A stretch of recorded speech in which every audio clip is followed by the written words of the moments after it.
Good afternoon guys. So yun, medyo tinanghali na tayo, no. Dito tayo sa at yung kaninang nagawa tayo ay tinuloy-tuloy ko na. Kasi ganun din eh.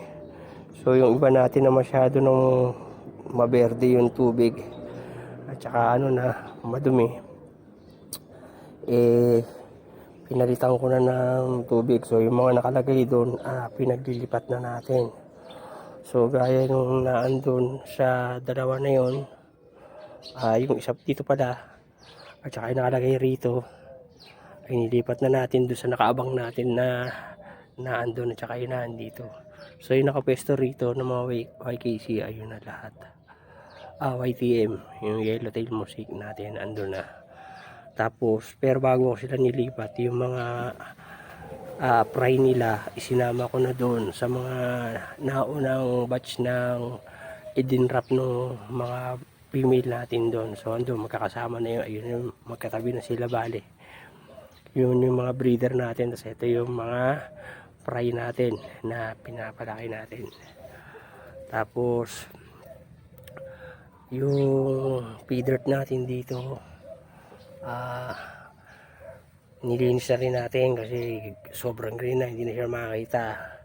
Pati yung iba ron na kinuha natin, meron pa doon ilang piraso na hindi ko na huli, pero mostly lahat na andito na. So yung na andito ay nasa mga 50 plus to lahat, mahigit, meron pa doon. Pero umpis na rin yung doon female na yung pinakamalaki yung chan. So malamang konti na lang ita-drop nun. So babayaan na natin uli doon na magbuntis at saka tapos yung nakapwesto rito na dalawa dito na, kaya bakante na to, ay nilipat na natin. Andun na sila doon sa dalawang bakante na naandun. So ayun, kita nyo yung namumula na yun. Ayun, yun yung mga AFR natin. Tapos yung dalawang AFR natin doon na babae na inano natin doon, yun naka-crossbreed doon sa red mosaic na male, mga buntis na rin yan. So ayan siya, tapos yun, buntis na yan, pero dahil nga galing dahil galing yan sa yung mga jubis, kaya maliit lang yung so konti pa lang idadrop niyan. Tapos ito ayun, buntis na naman yung dalawang magulang na yan, yung malaki. Tapos yung isa na yung buntis na rin, bali tatlo yan. Yung nasa baba na yun na isa, jubilant din yun, halos buntis na rin yun, iba na rin yung laki ng tiyan niya. So mostly yan baka by next week o sa susunod na yung mga magdadrop na uli yan. So antayin natin. Tapos yun na andito yung Quinros natin na albino sa blue panda. Ayun yung isa, halos buntis na rin parehas para itong dalawa na to, pero mas malaki siya nung isa sa so antayin natin yan. Tatlo yung babae yan, yung isang malaki na rin yan. So dalawa yung malaki, yung isa medyo maliit pa. So antayin na lang natin yan na mag-drop din. So ayan, marami tayong aabangan na natin. So ngayon ang natin ay ito, isa, dalawa, tatlo yung tab natin na malaki. Tapos yung nakalagay kasi doon na mga natin, andito na silang lahat. Yung unang natin na mga halo-halo ayan sila. So pagka yung pipiliin natin yun dyan, yung nila, yung gagawin natin na mga breeder, yung direction yan is i-out na natin yan.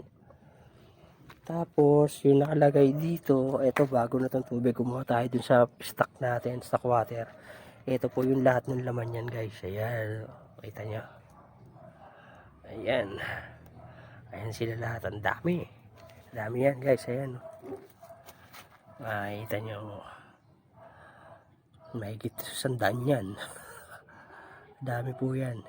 Bali naman yan, tatlong female ang yan ang nanganak.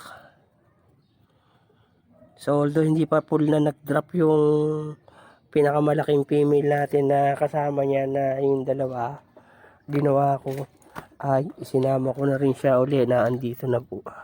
Andito na yung ano, yung isa.